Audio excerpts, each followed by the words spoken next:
Olá, pessoal, boa noite, tudo bem? Estamos aqui no nosso horário, 8 horas em ponto. Aguardamos mais uns 5 minutinhos, presidente João Matos?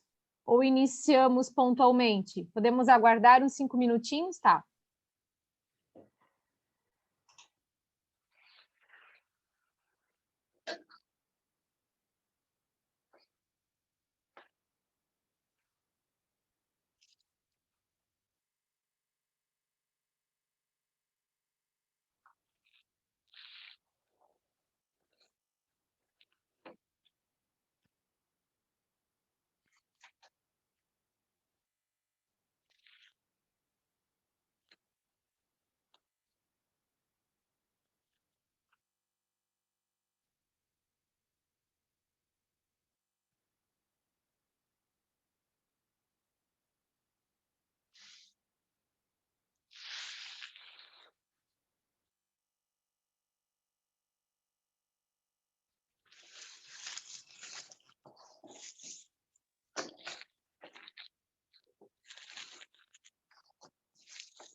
Então, pessoal, quero desejar uma boa noite a todos.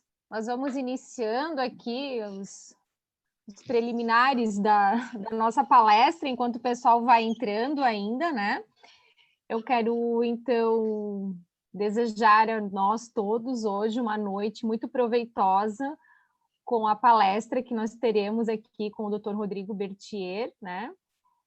E eu sou Gabriela Purim-Heder, sou advogada de Timbó, trabalho com conciliação, mediação e arbitragem, e estarei aqui nesta noite para fazer a mediação deste evento, né? Farei a mediação entre o palestrante e vocês, que são os nossos convidados, que estão aqui para interagir, né? Perguntas podem mandar no chat.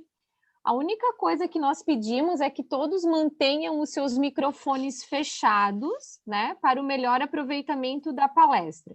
E se vocês tiverem alguma dúvida, podem enviar as perguntas no chat, que à medida do possível nós vamos conversando com o nosso palestrante, buscando dirimir todas as dúvidas. Então, pessoal, a palestra de hoje ela é promovida pela FECEMA, que é a Federação Catarinense das Entidades de Mediação e Arbitragem, em conjunto com todas as câmaras filiadas. Contamos também com o apoio da Adam Tecnologia e organização da Garra Marketing, Promoção e Eventos. A FECEMA foi criada em 12 de julho de 2002, é uma entidade sem fins lucrativos, apartidária e sem vinculação com órgãos públicos ou patronais. Atuando há 18 anos, a FECEMA se firmou como uma entidade pioneira em Santa Catarina, voltada para a defesa, organização e promoção dos MASCs, métodos adequados de soluções de conflitos, representando a defesa, direitos e interesses das entidades filiadas, sobretudo na disseminação da mudança cultural em relação à resolução de litígios fora do Poder Judiciário. Agora eu vou prestar a vocês algumas informações básicas sobre o nosso evento, tá, pessoal? Esse evento vai ser gravado e posteriormente será disponibilizado no canal do YouTube da FECEMA. Então, pedimos a autorização de todos, podemos gravar. Caso alguém não queira aparecer, por favor, feche a câmera, né? A câmera, né? A gente já vai se confundindo aqui. Também, ao final da palestra, nós teremos um sorteio de um livro que foi oferecido por Wilson Zappa, contador, perito, auditor e professor, ofereceu um exemplar do seu livro Produção de Provas na Arbitragem. O livro será encaminhado ao ganhador pelo próprio autor via correio. Então, todos que fizeram a inscrição via plataforma Simpla estará participando deste evento, deste sorteio. E a palestra de hoje, como todos sabem, ela aborda o tema LGPD, Lei Geral de Proteção de Dados aplicada às entidades de mediação e arbitragem. Neste evento, todos nós teremos a oportunidade de nos aprofundarmos no tema que tem impactado todo o mundo empresarial e afeta a forma de atuação das câmaras de mediação e arbitragem. No atual cenário, onde a tecnologia vem ganhando cada dia mais espaço e aceitação, vamos debater como utilizar a tecnologia e, ao mesmo tempo, garantir o sigilo e a segurança dos dados. A nossa grande estrela da noite, o palestrante, o doutor, nosso grande amigo Rodrigo Bertier da Silva, vai apresentar e debater o tema, né? O doutor Bertier, que é presidente da Câmara de Mediação e Arbitragem da ACIF de Florianópolis, ele é advogado, árbitro, mediador, especialista e professor de cursos em processos de implementação da LGPD, Lei Geral de Proteção de Dados, com certificação Exim Data Protection Officer. Não sei se eu falei certo, Bertier, depois tu me corrige. Isso mesmo. E também o doutor Bertier, o nosso presidente da Comissão de Arbitragem da OAB de Santa Catarina. Então, pessoal, essa era a breve introdução que eu tinha para fazer aqui. Passo a palavra ao nosso craque da LGPD, um dos grandes nomes nacionais que nós temos para falar do tema. Aproveitem, se vocês tiverem dúvida, mandem as perguntas, porque esse cara sabe do que está falando, tá? Ô, Gabriel, até muito bondosa comigo. Boa noite a todos, boa noite ao presidente. Estou vendo aqui que tem um grande amigo meu aqui, nosso querido Eduardo Vieira, lá da CBMI, da CACB, meu amigo de muitas jornadas. Estou muito feliz de te ver aí, meu cara. É claro que eu estou muito feliz de ver todos os meus fecemanos aqui que estão presentes, né, Luciane, né, temos aqui o João, eu sei que o Adam está escondido em algum lugar aí que eu não estou vendo. Essa palestra, na verdade, a gente programou ela para ser uma coisa um pouco mais informal, né, não tanto uma exposição com os moldes de um evento presencial, até porque eu imaginei que ia ter um número, não ia ser um número tão grande de pessoas, e que possibilita que a gente consiga afunilar o assunto, porque, como vocês sabem, a Lei Geral de Proteção de Dados, ela abarca todos os tipos de empresas que tratam dados que se possam levar a identificar ou levar a identificação de pessoas naturais, né? Então, ela é uma lei que veio nos mesmos moldes do Código de Defesa do Consumidor. Ela impacta todo o ordenamento jurídico, né? E todas as áreas de atuação, né? Desde a microempresa, da pessoa física que trata dados pessoais com alguma finalidade comercial, até as big techs, né, que a gente fala, né, até Google, Facebook, etc. Ela é uma lei que veio inspirada no GDPR, né, que é a norma europeia, né, muito mais avançado, né, porque na Europa já se estuda privacidade e proteção de dados há pelo menos 50, 60, 70 anos, né, e a gente teve, ou seja, a gente tem muita, eu acho até que, inclusive, muita gente fala que a gente tropicalizou o GDPR, o que é uma inverdade, né? A lei veio sendo estudada desde a época do Marco Civil da Internet, para quem lembra, lá de 2015, né? Ela já vinha assim, isso já é uma proposta que vem sendo estudada há muito tempo. A gente tem o Danilo Donedo aí com obras de mais de 10 anos aí falando, né, sobre privacidade no Brasil, né? E quando a gente fala privacidade e proteção de dados, né, ou seja, há uma lei, apesar da lei ser nova, a gente quem lida com entidades de mediação e arbitragem, né, com câmaras, sabe que o nosso assunto sigilo e privacidade já é um requisito que a gente lida há muito tempo, né?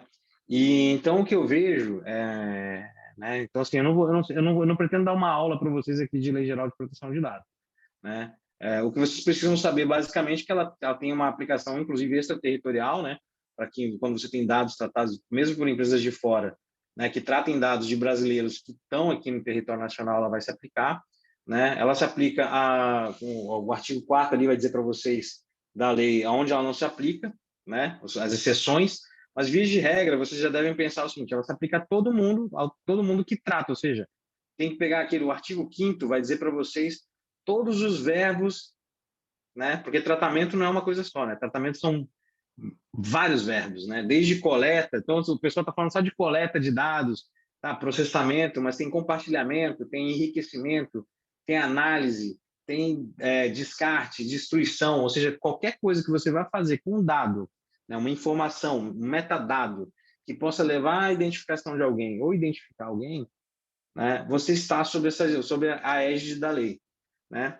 E ela é uma lei que ela cria cultura, né? Ela veio para moldar uma cultura geral, né? E ela impacta sim, e ela vai entrar agora, né, que é o nosso caso aqui, ela vai entrar também na cultura arbitral e de mediação, né, das entidades, ou seja, de todos os MASCs agora vão se ver, né, além de regulados pela lei de mediação, pelo CPC, pelas leis que já regulam os nossos procedimentos, pela lei de arbitragem, né, a gente vai ter agora uma lei que vai tratar não apenas dos procedimentos, do que a gente faz na nossa atividade fim, mas vai tratar na nossa gestão, que é o grande, eu acho que o foco aqui hoje desse encontro, porque todos aqui, a gente está falando de uma entidade que trata né, a Federação Unicâmaras, né? Ou seja, são as entidades que administram os procedimentos.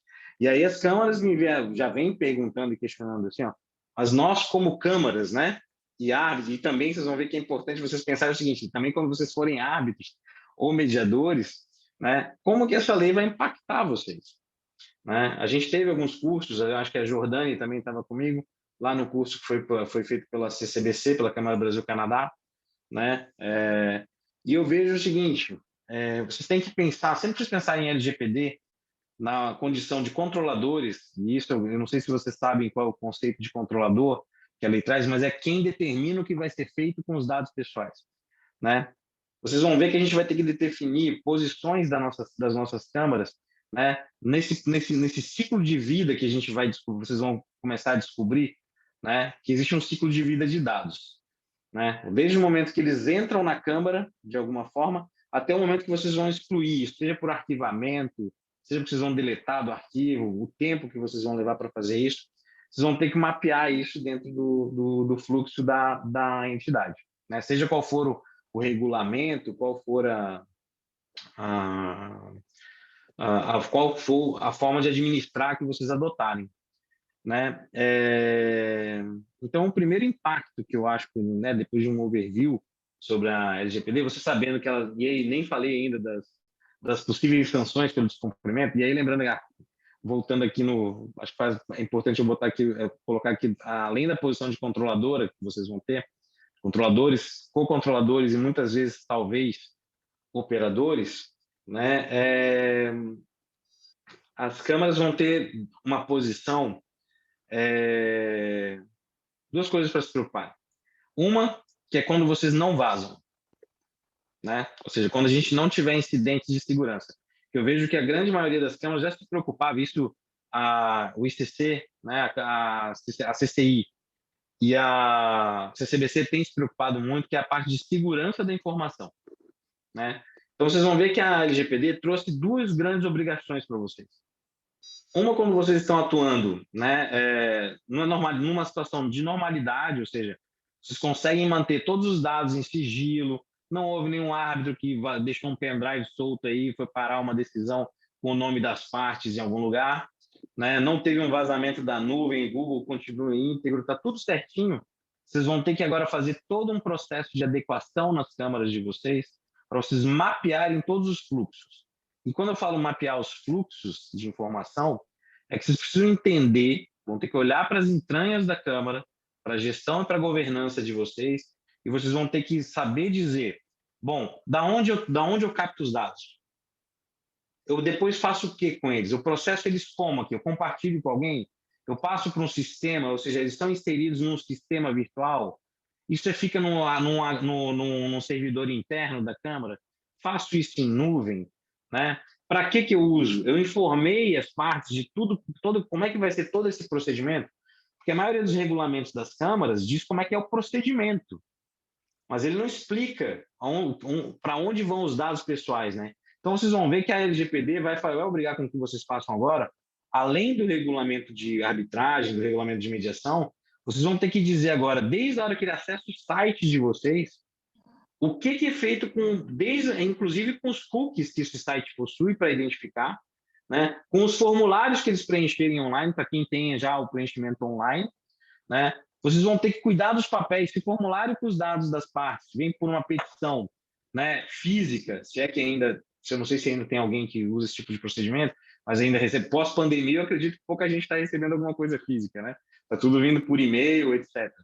Né? Mas vocês vão ter que vocês vão primeiro passar por uma fase de mapeamento, vocês vão passar por uma fase de aculturamento, porque vocês vão ter que treinar as pessoas dentro das câmaras, né? Vocês vão ter isso eu estou falando, gente, sem falar em vazamento nem nada, não estou nem falando de segurança da informação. Tô falando aqui, ó.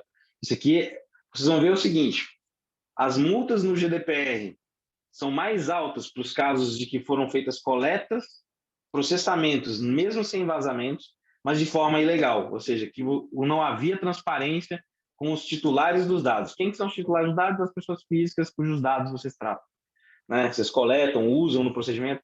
E aí eu vejo que a preocupação é só com o procedimento, e também tem câmaras que têm funcionários. A menor câmara que tem aqui já tem que se adequar porque ela trata o dado de uma pessoa, no mínimo, que é quem gere a câmara. Né? Você tem uma pessoa física lá que gere a câmara. A câmara por enquanto, ainda não tem câmara autossuficiente que seja regida por inteligência artificial 100%, né?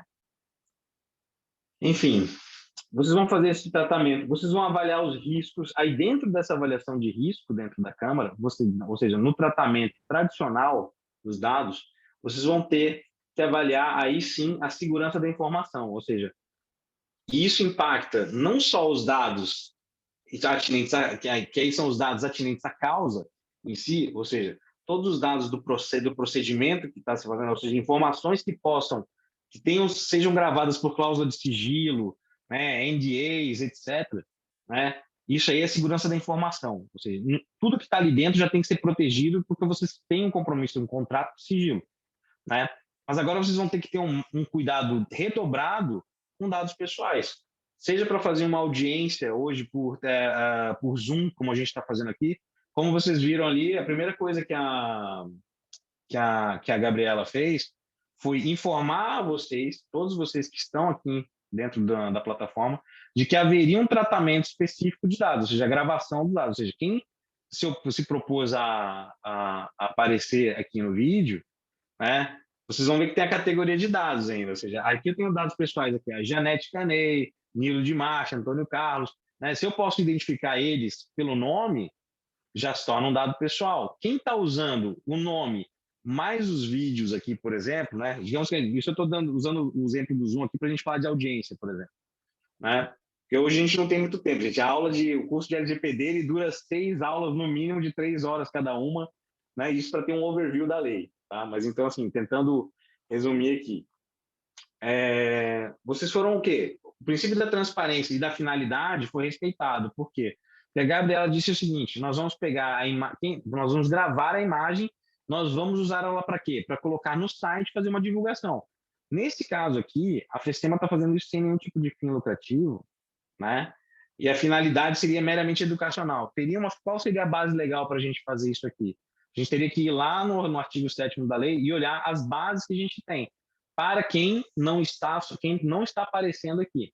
Se a gente considerar que a imagem de vocês aqui, que estão aqui hoje presentes, o vídeo seria considerado um dado biométrico, ou seja, se essa imagem que a gente tem, ela permite que a gente possa fazer uma detecção de um scan de face, né? Ou seja, eu analisar a biometria de vocês, seja porque a qualidade da imagem permite que eu faça uma análise de retina e eu consiga considerar essa filmagem como dado biométrico, a gente teria que usar, por exemplo, o artigo 11, né? Pedindo consentimento. Então, assim, quem optou, uma vez informados, e vocês tiveram condições de claramente decidir se queriam ou não fornecer esses dados aqui para a gente cumpriu uma obrigação, né? Ou seja, e aí, o mais importante, essa autorização já está gravada, ou seja, a gente fez o correto e a gente tem como provar que a gente fez o correto. Então, assim, ó, aplicando isso para as câmaras no geral, tudo que vocês passarem a fazer agora com dados pessoais, não é que todo mundo vai ter que consentir para usar, porque isso eu já vi, inclusive, um artigo de um jurista lá de São Paulo, questionando, tanto na arbitragem quanto no processo judicial, se com a LGPD agora a gente não colocaria, por exemplo, em risco as provas, né? Ou seja, porque se acreditava que você teria que consentir com tudo, né? Então a gente teria que começar, para poder chamar uma testemunha, teria que obter consentimento dela, isso tudo é balela, tá? Isso não existe. Consentimento é só uma das 10 bases e para dados sensíveis é uma das 8 bases ali, né? Que são as bases legais. Ou seja, vocês vão ter que aprender agora a analisar quais bases vocês vão ter para vocês poderem fazerem esse verdadeiro dossiê que vocês vão ter que ter nas câmaras de vocês agora, para poder apresentar para as autoridades. E aí vocês me perguntam, mas por que, Rodrigo, que eu tenho que fazer? Porque existe um princípio na lei que chama accountability, né? Ou seja, as câmaras, agora, elas como controladoras de dados ou operadoras de dados, e aí isso é uma coisa que a gente vai discutir mais à frente, né? Elas vão precisar, além de manter toda a segurança necessária para que esses dados não vazem, elas vão ter que ter agora como se fosse uma contabilidade de dados, uma contabilidade. Sabe quando você tem a contabilidade fiscal? Vocês não têm os livros fiscais, né, do que entra, o que sai, o que vocês pagam, o que vocês não pagam, etc. Não tem que estar tudo registrado com a parte fiscal, vocês não têm um contador, né? A mesma coisa vocês vão ter que fazer agora com a escrituração dos dados pessoais. Vocês vão ter que conseguir garantir que vocês mostram que vocês tratam com legalidade, com transparência, respeitando todos os princípios do artigo 6º da lei, e eu recomendo expressamente que vocês leiam primeiro o artigo 5º da lei, que lá tem todos os conceitos. Tudo isso que eu estou falando aqui que pode estar parecendo uma coisa muito doida para quem nunca leu a lei ainda. Depois vocês olhem o artigo 6º, que diz todos os princípios. Aí vocês voltam lá no artigo 1º e aí começa a ler tudo de novo. Que aí vocês vão chegar no 7º, que vai ter as bases legais, no 11 vai ter as bases legais para dados sensíveis, e daí por diante vocês vão começar a ver, a entender o sistema que vocês vão ter que se enquadrar. Hoje, em qualquer processo de adequação, que é o que vocês vão precisar fazer inicialmente, né? Vocês vão passar por algumas etapas. É um processo de compliance. Quem já fez compliance anticorrupção sabe como é que funciona. Então, você vai pegar quais são as leis que regem a nossa atividade, né, como câmaras, ou seja, a gente vai pegar a lei de mediação, a lei de arbitragem, né, demais legislação pertinente. Vamos pegar o código, quem usa online vai ter que olhar o marco civil da internet, somar tudo isso e vamos fazer o cotejo com a LGPD, porque a LGPD ela pega tudo que tem no marco civil da internet, amplia ou revoga, né? E ela amplia não só porque o marco civil da internet falava do que a gente tratava de dado do usuário, só que só no ambiente virtual, né? Então, hoje a gente vai ter o quê? Procedimentos híbridos. E a LGPD vai cuidar, então, assim, ela não vai cuidar só do site das câmaras. Ela vai cuidar de toda a documentação que vocês têm de papel. E isso vai o quê? Formuláriozinho que a gente tem na recepção, formulário do RH, formulário de contabilidade, livro, o que tiver de dado pessoal que possa levar a identificação das pessoas, como é que é feito isso? E como é que você descobre? Rodrigo, como é que eu faço isso? Vocês vão ter que fazer um processo chamado processo de mapeamento de dados, ou data mapping. Vocês vão ter que fazer um mapeamento dos processos, vocês vão ter que mapear os dados e vocês vão ter que entender como eles entram, como eles são tratados, com quem eles estão compartilhados e como que vocês eliminam eles. E aí, isso é para vocês fazerem um raio-x do que vocês fazem. A partir do momento que vocês olham isso, vocês vão começar a olhar onde eles ficam armazenados. E aí, por quê? Porque tem uma outra coisa que vocês vão ter que fazer, é que vocês vão ter que entender que tanto os dados dos árbitros, quanto dos diretores das câmaras, os gestores das câmaras, quanto das partes, vocês vão ter que saber exatamente onde esses dados estão armazenados, para que vocês possam responder caso eles venham a requisitar vocês uma coisa chamada direito de acesso. Ou seja, eles vão dizer assim, eu quero saber tudo que eu tenho no banco de dados de vocês. E vocês vão ter 15 dias para dar essa resposta. Certo? 15 dias, sob pena de sofrerem as sanções, que podem ser, e aí eu não tinha falado especificamente das sanções, né? As sanções podem ir, todo mundo fala muito da multa, né? Quem aqui tem medo de multa? Todo mundo tem medo de multa, né? Vocês acham que é a pior penalidade que vocês podem receber? Não. As penalidades, elas não estão em vigor. As administrativas previstas na própria lei não estão em vigor, elas vão entrar em vigor em agosto. Só que a multa, ela é uma das penalidades e ela tem dois tetos, né? Ela tem o teto 2% do faturamento que vocês declararam do exercício fiscal anterior, com um subteto de 50 milhões de reais. Por que é o subteto? Porque você só vai pagar 50 milhões de reais se você faturou 2 bilhões e meio no ano anterior. Eu estou rezando para vocês terem faturado isso no exercício fiscal anterior, porque 2,5 bi eu prefiro pagar qualquer coisa, pago tributo, pago tudo. Não tenho problema nenhum com isso. Mas então, assim, aquele medo da multa, ele tem que existir, mas ela vai ter, assim, a ANPD ainda vai regular como que ela vai ser, qual que vai ser porque ela tem que dizer como que vai ser gratuada essa multa. Como que você vai definir quando que é 10 mil reais, quando que vai ser 0,5%, até esses 2%, entendeu?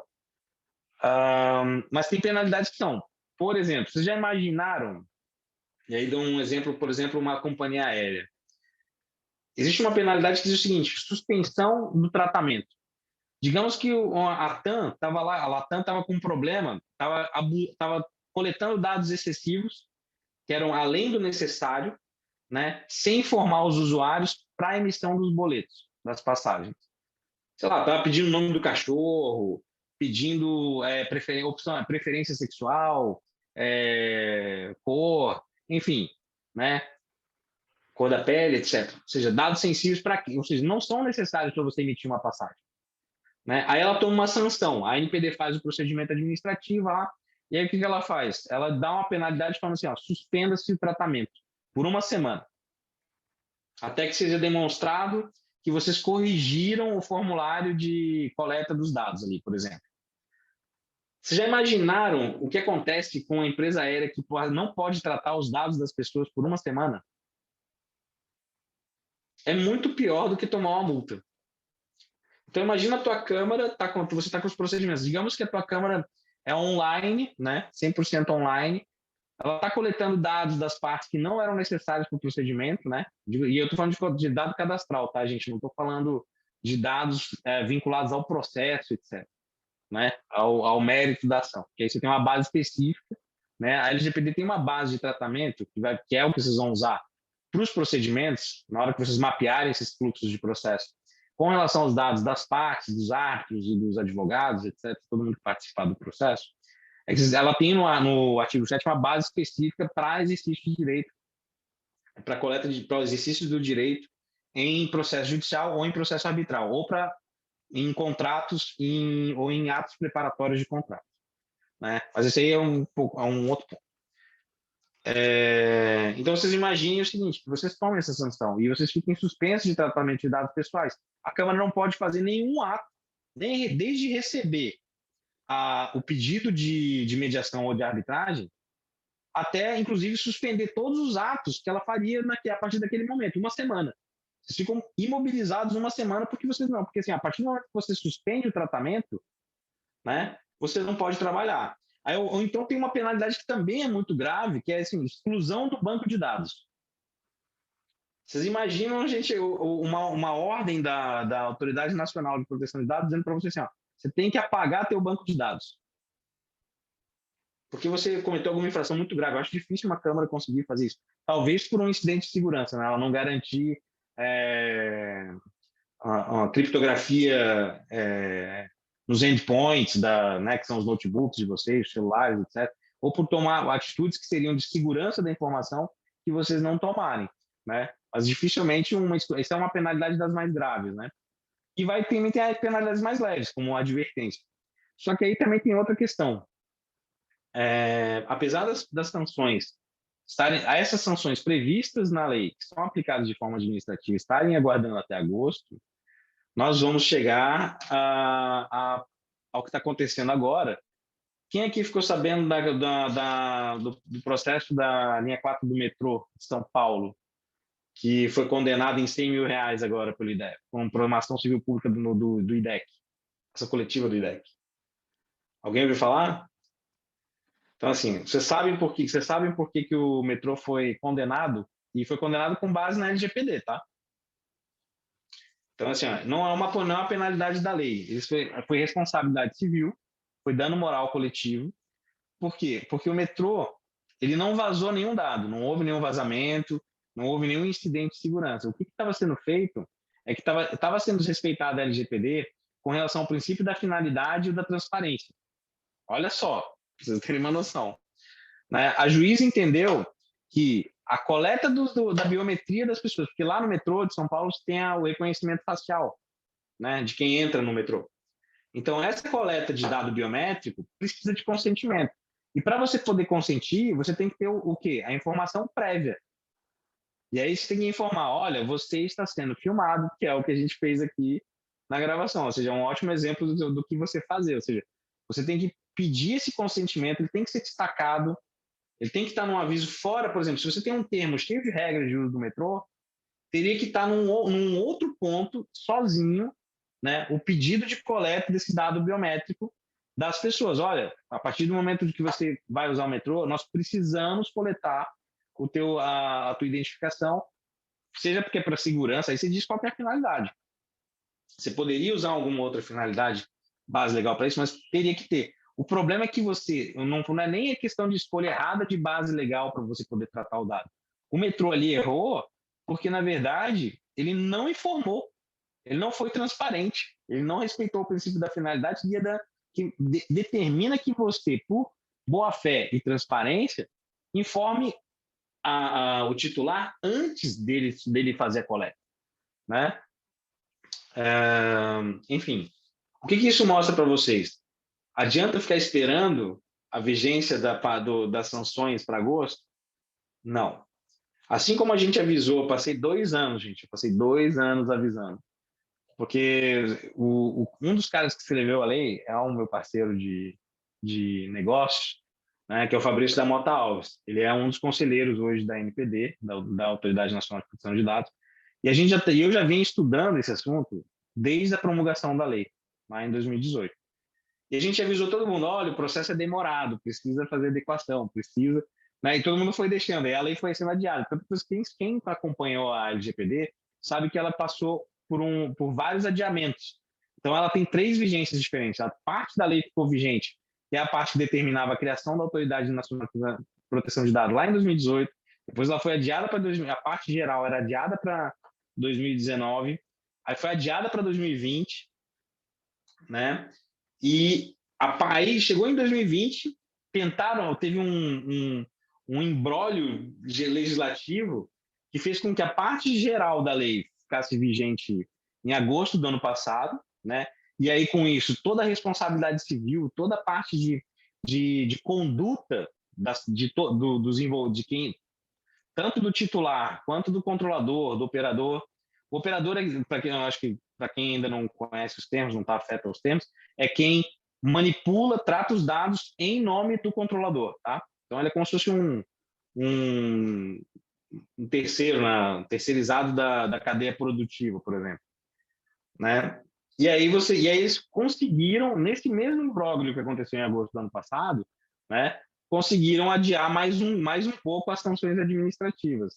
Só que eles fizeram isso sem lembrar que o PROCON, a Senacom, né, através da Senacom, e os outros órgãos de fiscalização iam continuar, iam já aplicar a lei, e o próprio judiciário, né, mesmo sem a autoridade nacional para regulamentar tecnicamente essa matéria. Enfim, Deixa eu ver aqui. Esse aqui era para ser, isso aqui foi mais ou menos um overview, presidente e Gabriela, para a gente falar assim, ó, isso é um cenário mais geral do que a gente está vivendo. Então, assim, a gente já tem Cirela, de São Paulo, condenada, né, por violação ao LGPD, porque compartilhou dados, compartilhou, gente, não vazou. Ela compartilhou sem, porque o vazar, o incidente de segurança, ele é contrário, ele é quando o controlador não tem intenção de tomar aquela, de compartilhar o ato. Se você mandar um e-mail para alguém errado, que não devia ter acesso ao e-mail, isso é um incidente de segurança. Né? Agora, você compartilhar aquele e-mail sem a autorização de quem deveria autorizar, isso aí é um tratamento ilegal.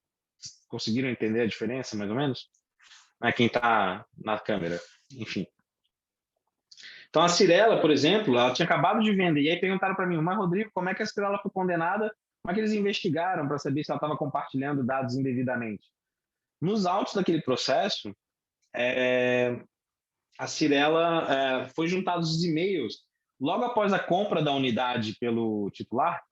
No momento posterior, ele começou a receber e-mail de empresas que fabricam móveis sob medidas, já com o projeto da unidade dele. Né? Então, ele juntou isso no processo, ficou claro que havia um compartilhamento.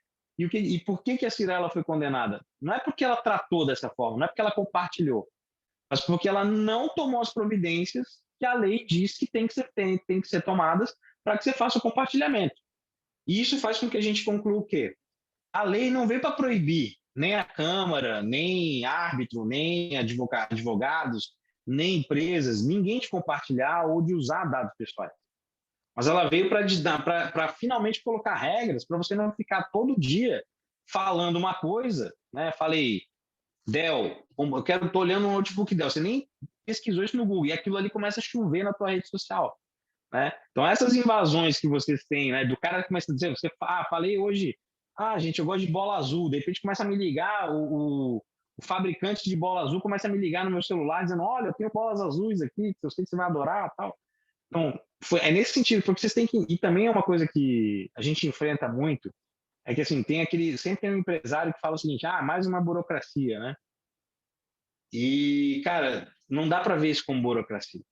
Porque a privacidade, a evolução a gente está no ápice de uma evolução histórica e de uma emergência social. O que está acontecendo aqui no mundo inteiro, até a China tem hoje um código de proteção de dados. E isso é inacreditável. Né? O Estado chinês tem um código de proteção de dados e ele pune, inclusive, o servidor público chinês.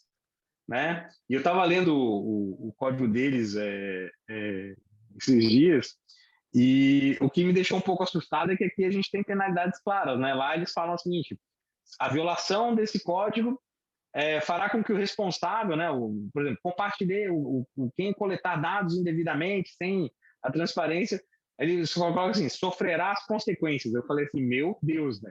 Você tem uma cláusula dessa, você tem uma lei dessa, dizendo que eu sofrerei consequências, sem me dizer qual que é a pena, cara, eu vou fazer de tudo para cumprir, porque, né, a primeira coisa que eu imaginei foi um tiro na nuca ali, né? Uma coisa absurda. Mas, enfim, você tem que pensar o seguinte,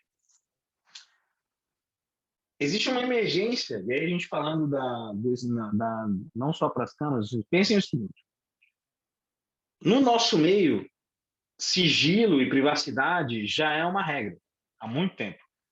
A gente fazia isso valer como? Com medidas de segurança da informação e com cláusulas contratuais padrão, né? Ou seja, você faz NDA, você tem algumas normas procedimentais né, que as partes convencionam, né, esse sigilo. Agora, a gente tem uma lei que diz que a gente não só tem que manter sigilo das informações da causa, mas a gente tem que tomar medidas, são condutas obrigatórias por lei. Ou seja, a gente tornou uma regra mais clara, né? E medidas que todo mundo vai ter que seguir. E esse standard não é só brasileiro nem só europeu. Vocês têm que pensar que agora assim, é uma demanda mundial, e isso é uma questão cultural. Né? Hoje, as empresas, vocês viram o comercial do Itaú, né? Quem viu a propaganda que o Itaú está colocando em horário nobre? O cara chega lá falando, oi, fulano, Eu não te conheço. Não, mas eu te conheço. Inclusive, o seu número do seu cartão de crédito é XXY, né? Veja que, assim, ó, era inimaginável você pensar que hoje que as grandes bancos e grandes empresas iam colocar como principal chamariz para comercial a segurança da informação, né? Isso se deve muito porque é o seguinte, as pessoas no mundo inteiro cansaram de encontrar os dados delas na dark web, né? Teu cartão ser clonado do nada, assim, você não sabe nem como que pode ter acontecido, você nunca tirou ele do bolso, né? A gente tem hoje sites que eles mapeiam, para vocês terem uma ideia, todos os grandes vazamentos. Então, diariamente, a gente tem assim, milhões de dados vazados, né? E isso começou a passar para o mainstream, né? Ou seja, para as principais redes de notícias, a gente tem hoje isso como um incidente relevante, né? A gente teve agora vocês querem caso mais relevante hoje de insegurança da informação do que o caso do STJ?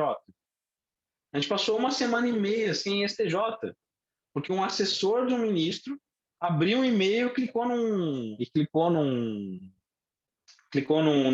arquivo que era um ransomware, que ele sequestrou toda a base de dados do STJ e criptografou. A sorte do STJ é que o STJ ele seguia algumas regras da ISO 27001 e tinha backups, não um backup só, tinha backups que eles conseguiram resgatar. O TJRS agora, caso vocês não saibam, está invadido. Vocês estão acessando, quando vocês acessam a EPROC, porque o EPROC é um sistema independente, mas a base de dados do TJRS, eles pediram acho que 6 milhões de dólares em bitcoins para devolver os dados, para decriptar os dados que foram sequestrados. Ou seja, olha só a gravidade do negócio, né? Então, quando a gente fala assim, mas isso é só uma burocracia, não, a gente está melhorando, né, a nossa base de dados, ou seja, porque assim, eu não sei quem aqui já participou de procedimentos de adequação, né, processos de adequação às normas de privacidade, né, seja LGPD ou GDPR, o que tem de empresa, né, que não sabe nem quais são os fluxos de processos internos, que nunca fizeram uma revisão da gestão e governança da empresa, né, e todos nós somos empresas, né, as câmaras são isso, né, elas não, muitas vezes você pergunta assim, tá, mas como é que você procede para contratar a pessoa? O cara não sabe como é que é o fluxo da RH dele.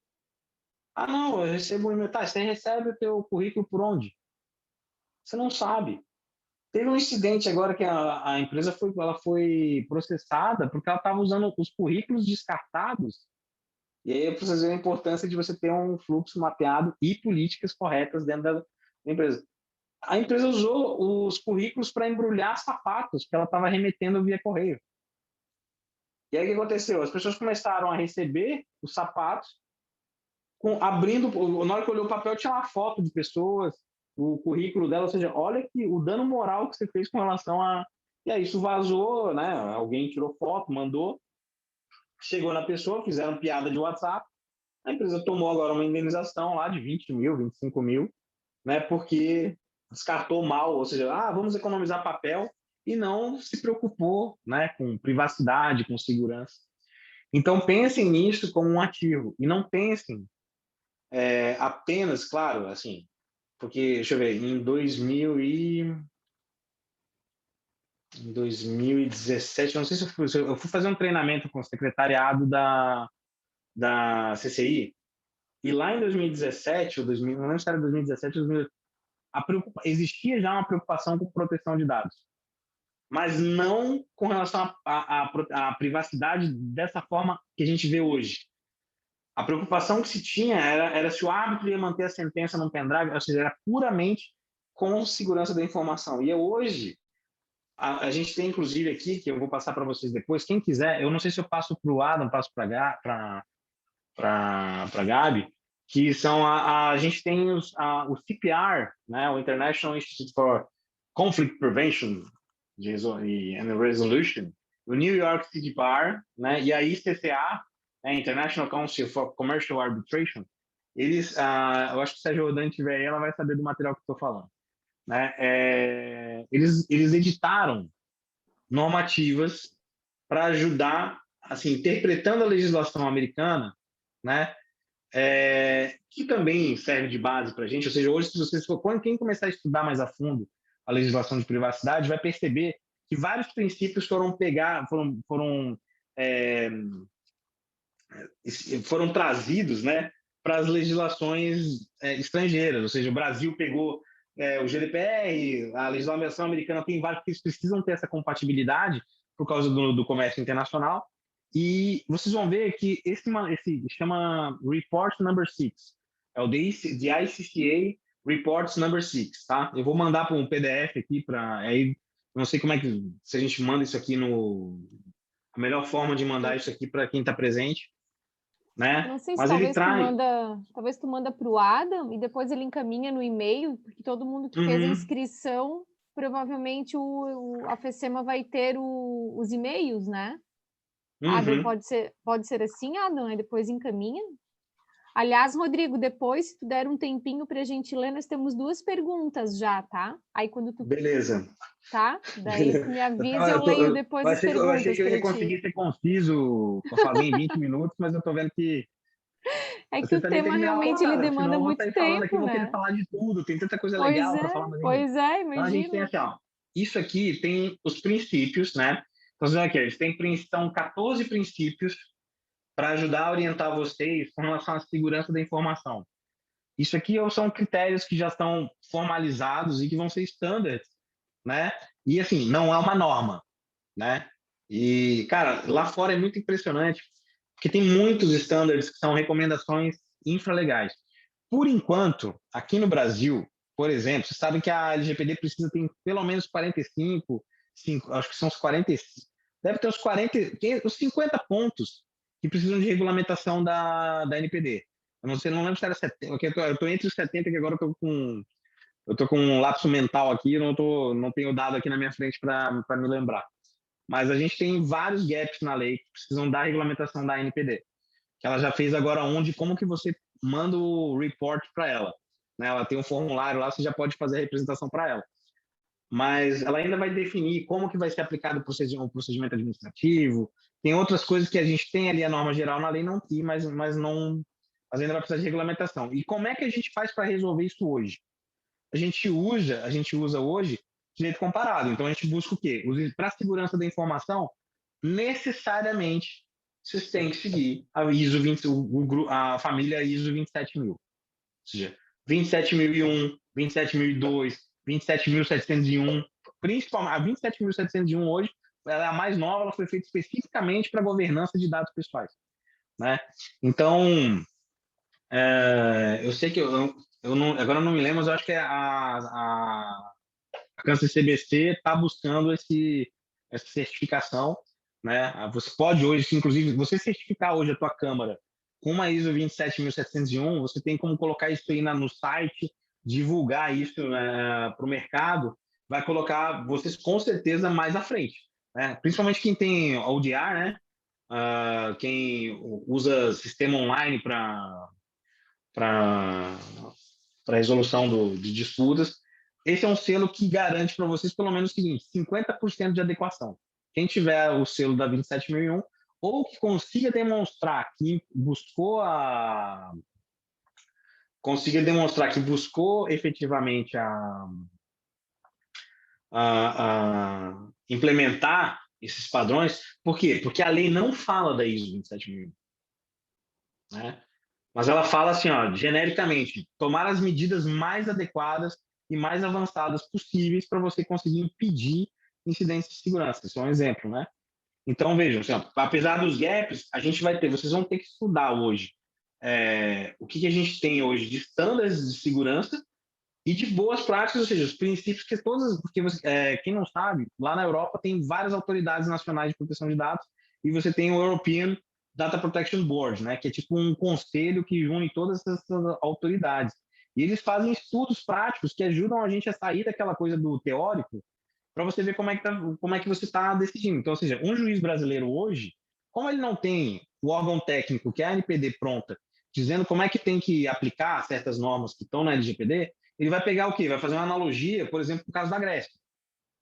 Vocês vão tratar muito de consentimento, né? Com as pessoas. Então, o que vai acontecer? Ele vai pegar assim, bom, beleza, eu tenho um funcionário né? E aí eu trato os dados pessoais do meu funcionário com base no consentimento. Você pode tratar dados de funcionário hoje com base no consentimento dele? Alguém aqui, quem se arrisca aqui a dizer? Não. Sabe por quê? Porque como ele é por suficiente, consentimento precisa ser livre.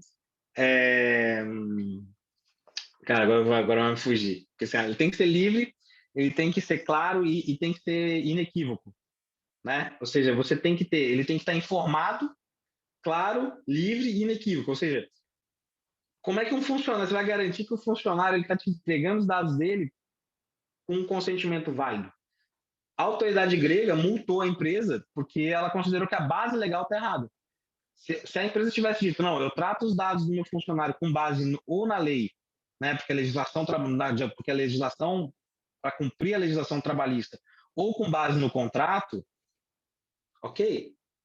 Só que aí o que acontece? O contrato assinado, ele tem o quê?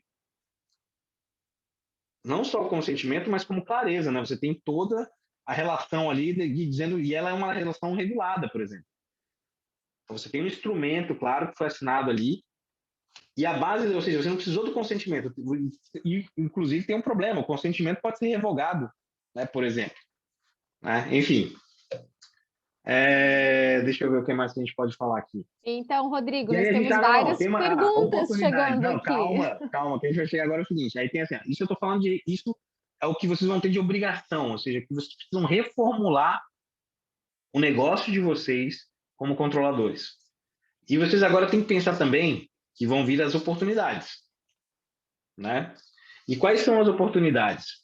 Né? Vocês sabem que o titular ele tem vários direitos e que justamente toda essa adequação que vocês têm que fazer é para respeitar esses direitos, que inclusive o Supremo decretou já julgou como direitos fundamentais, elevou eles ao título de status de direito fundamental, né? Deixa eu só pegar aqui o artigo. Cadê a minha aqui? O artigo 52, parágrafo 7º da LGPD. Deixa eu até pegar ele aqui. 42. Ele tem uma oportunidade muito boa para vocês e já vão entender por quê.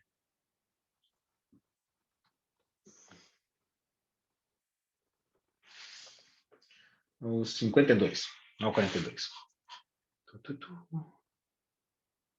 As coisas da penalidade, desculpem. Deixa eu só pegar aqui.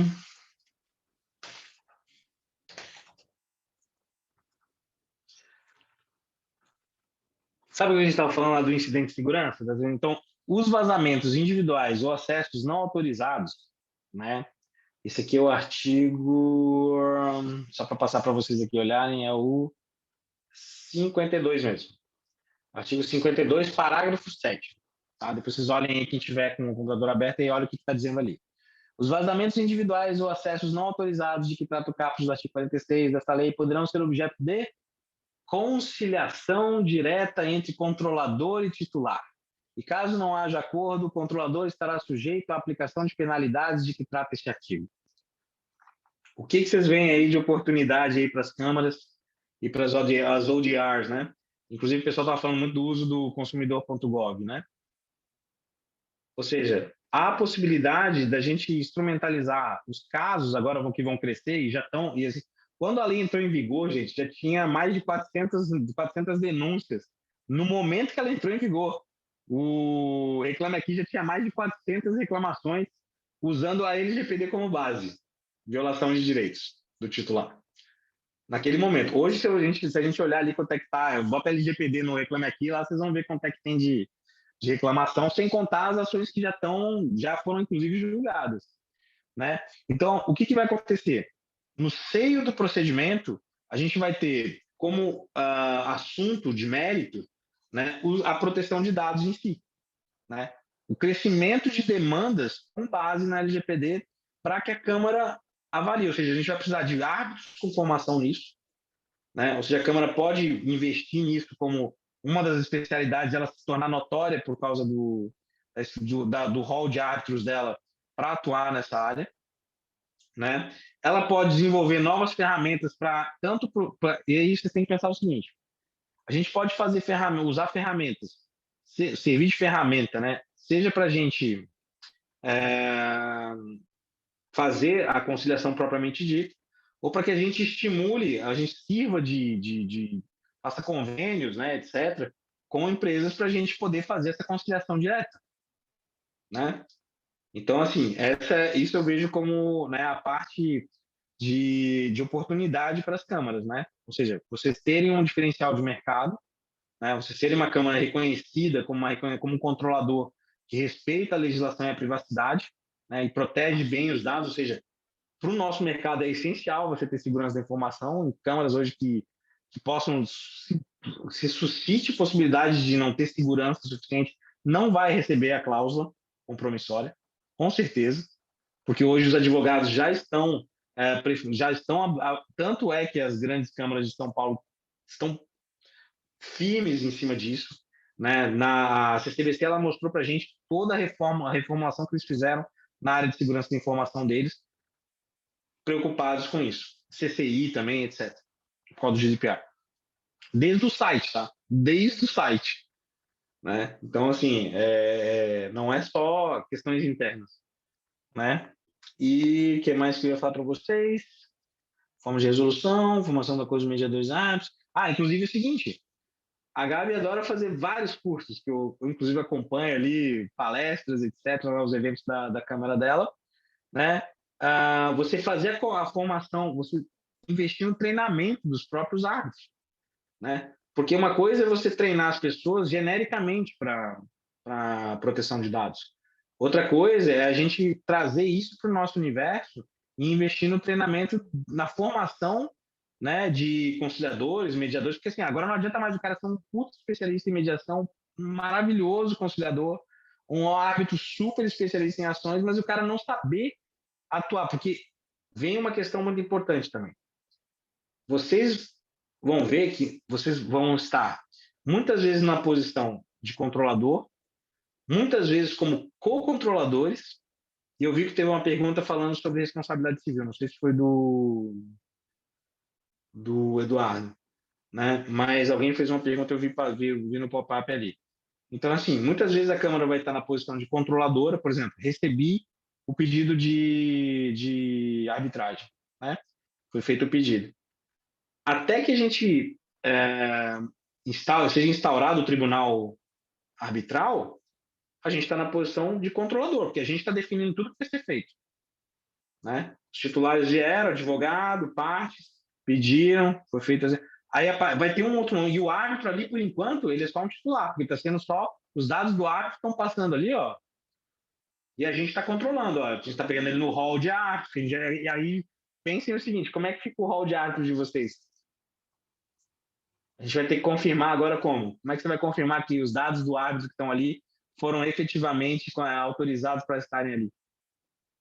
Né? Já pararam para pensar nisso? Qual a base que vocês vão usar? Isso tudo vocês vão ter que fazer como? Na hora de fazer a adequação, o processo de adequação. Vai ser analisado. E aí vocês vão ter o seguinte: na hora que o tribunal passa a definir o que vai ser feito com os dados, e a gente não está falando dos dados do processo, tá? Não estou falando das informações do processo, estou falando dos dados cadastrais. Porque efetivamente esses dados vão transitar, seja por e-mail, seja por sistema, quem usa sistema, né? Enfim, isso é adequado para cada câmara. E aí você vai ter uma posição, digamos o seguinte: o árbitro está no escritório dele, está acessando as coisas do escritório dele, e ocorre um incidente de segurança fora do ambiente da câmara. E aí, como é que vai ficar a responsabilidade, caso aconteça algum prejuízo às partes? E aí a gente tem que responder um processo, por exemplo. Porque, assim, a responsabilidade civil não é igual à responsabilidade CDC. Quem pensa que a responsabilidade da LGPD é igual, não é. Né? A responsabilidade do controlador não é igual à do operador. Então, o que vai garantir que vocês consigam, ou seja, todo aquele registro, todas as medidas, vocês terem um registro de operação de dados, vocês terem o RPD, né, que é o relatório de impacto à privacidade, vocês terem a análise de risco de cada tratamento, LIAs, quando vocês usarem o legítimo interesse, né? E é o Legit Interest Assessment, né? Que é uma avaliação que vocês fazem de risco ao direito do titular quando vocês usam o legítimo interesse para fazer um ato com os dados dele. Né? Vocês vão ter que cobrar que os árbitros também se adequem. Vocês vão ter que cobrar que as empresas que fornecem e que vocês, por acaso, compartilhem dados das partes ou dos funcionários, ou dos sócios, ou do seja quem for, né?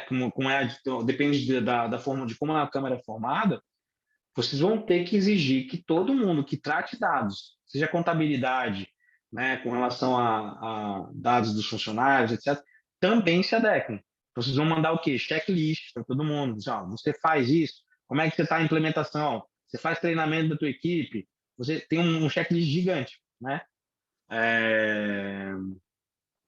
A Ada, não sei que está passando pelo processo, inclusive, está bem avançada ali, né, na adequação. Vocês já devem ter reparado, quem acessa o site da Ada deve ter visto que tem controle de cookies lá, etc. Né?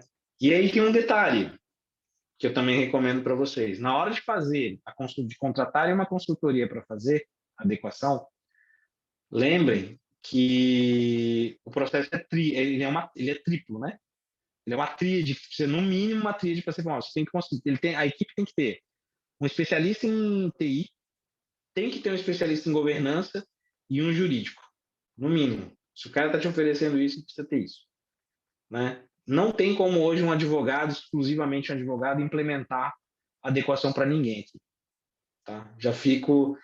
Prestem atenção nisso na hora que forem contratar qualquer consultoria. Temos milhões de soluções. E lembrem o seguinte, não tem regra, não tem receita de bolo para adequar vocês. Não adianta o cara vir com um monte de planilhinha de Excel lá, dizendo, vou fazer tal. Se ele não entende da parte regulatória da nossa atividade, não entende a natureza de uma Câmara, não entende como é que uma Câmara trata os dados, ele não entende o próprio negócio, esse negócio em si, ele não vai conseguir fazer uma adequação correta. Que, inclusive, passa pela definição da posição de vocês no processo de tratamento. Né? Se vocês são operadores, que vai ter horas que vocês vão poder estar atuando como operadores, inclusive. Né? Se vocês usam um sistema, esse sistema vai ser operador, vai ser controlador, essas definições vocês vão ter que saber fazer. Né? E vocês são os responsáveis, o controlador é o principal responsável. Se acontecer um incidente, por exemplo, que o sistema que você contratou vazou, quem é que tem que cumprir a obrigação de informar a NPD? É você, não ele. É você, controlador. Você tem que se garantir contratualmente com aquele sistema para que se ele não cumprir as obrigações, você inclusive possa conseguir o teu regresso contra o teu operador, que não cumpriu as regras. Né? Ou seja, um caso muito comum também, as pessoas pensam que não fazem remessa internacional de dados. Todos vocês provavelmente fazem. Se alguém aqui usa servidor da Amazon, Dropbox, Drive, né, Google Drive, vocês fazem remessa internacional de dados. Vocês já verificaram onde é que ficam os servidores onde vocês realmente guardam os dados da Câmara? E que seja um Excel. Assim, minha base de dados é toda em Excel, é pequeno, coloco ali no meu Google Drive, está tudo certo. Você já viu onde é que está o servidor que você usa? O Google usa em 3 países, no mínimo. Inclusive, quem usa a Amazon pode escolher, inclusive, para que fique no Brasil. Você pode botar no servidor de São Paulo os dados, para não ter a remessa internacional. Porque existe uma obrigação, por exemplo, caso vocês não saibam, que vocês não podem fazer transferência internacional de dados para servidores onde o país não tenha um nível adequado de proteção de dados, uma legislação sem cláusulas padrão internacional, por exemplo. Estou só dando né? Então, imagina que vocês peguem uma arbitragem, por exemplo, hoje, para vocês pegarem uma arbitragem internacional, sei lá, né?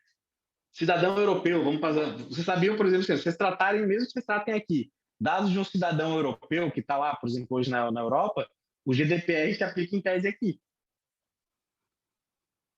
E aí? Vamos fazer adequação só LGPD? Vocês estão entendendo a magnitude da coisa? Né? Enfim.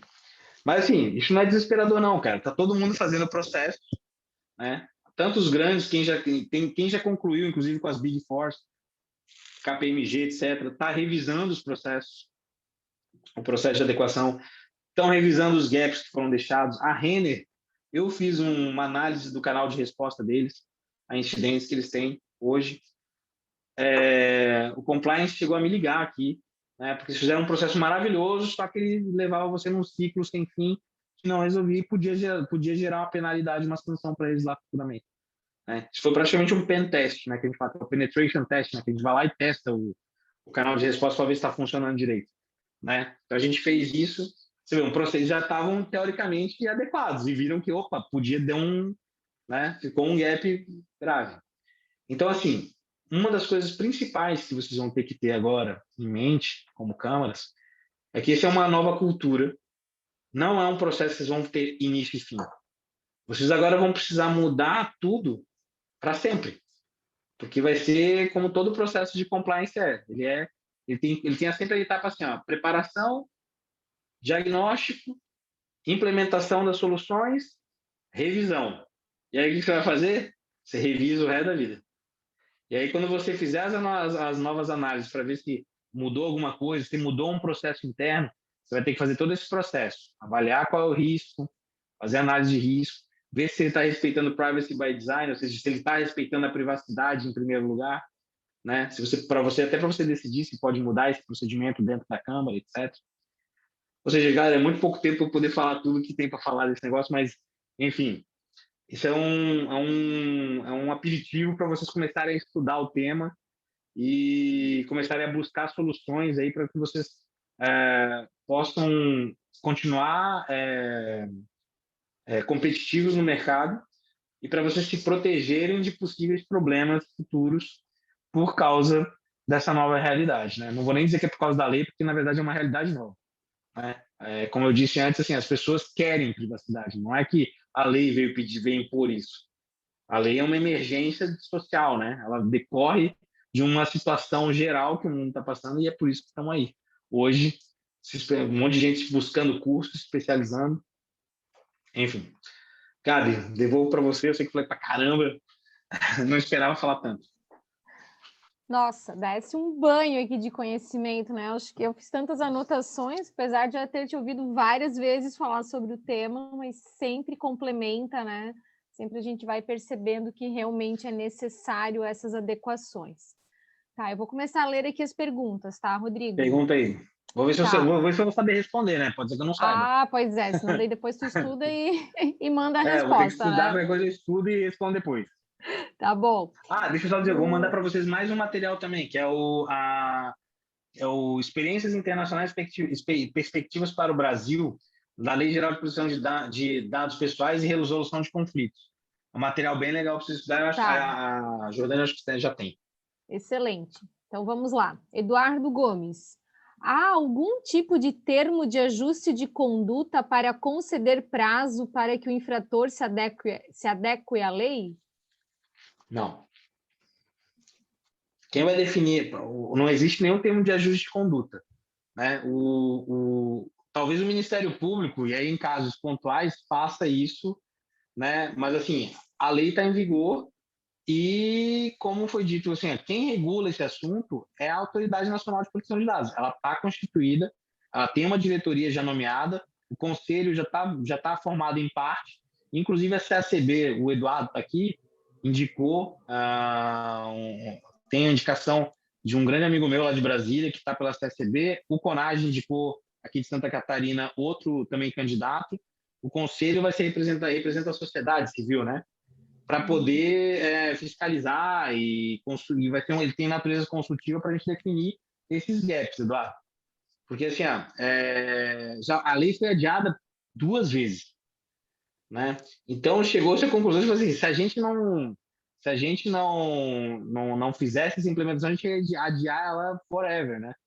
Então, se você for ver, o Procon, já em agosto do ano passado, ele já tinha as opções já para fazer as reclamações com base no CDC, mas já à luz, mesmo antes da vigência, à luz da nova interpretação que a lei principiológica da lei, que ela impôs no ordenamento. Da mesma forma que o CDC tem aquele conteúdo principiológico, a LGPD também tem uma carga principiológica muito forte.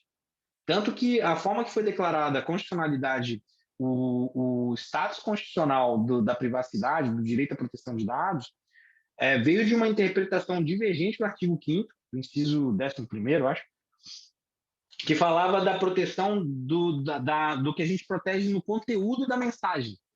Então, quando a gente falava de proteção de dados ali na Constituição, era a proteção. Quando o legislador escreveu o Constituinte, ele estava falando da mesma forma que a gente protege a correspondência, da mesma forma que a gente protege o telégrafo, né, o conteúdo da mensagem. O Supremo foi lá e, visto que, considerando a carga principiológica que a Lei Geral de Proteção de Dados trouxe, e ela estava tratando justamente de direitos de natureza fundamental, né, direitos fundamentais, e na medida cautelar lá era aquele caso do IBGE, acho que era um caso de uma pesquisa, então foi feita uma ação cautelar para suspender aquele RE, etc. E aí foi onde o Supremo definiu esse caráter constitucional, e o que fez com que o judiciário já começasse a aplicar ela, cara. Inclusive, antes mesmo da vigência dela, né, com ela já promulgada, já tinham decisões do judiciário já implementando princípios da LGPD, por mais que a não estivesse em vigor. Então, tu imagina se a gente vai conseguir hoje adiar, dar tempo para o cara, né, sendo que a gente teve 2 anos, tá, daqui a pouco vai dar 3 anos que o cara vai falar, não, mas eu não tive tempo, aí a gente vai ter que provar, né? Porque o Ministério Público, quando ele faz isso para fazer termo de pede, assim, tá, mas cadê quando você pede prazo, né, para fazer termo de adjudicação? Não, mas o que você fez aí para... Ah, eu não sabia, pô.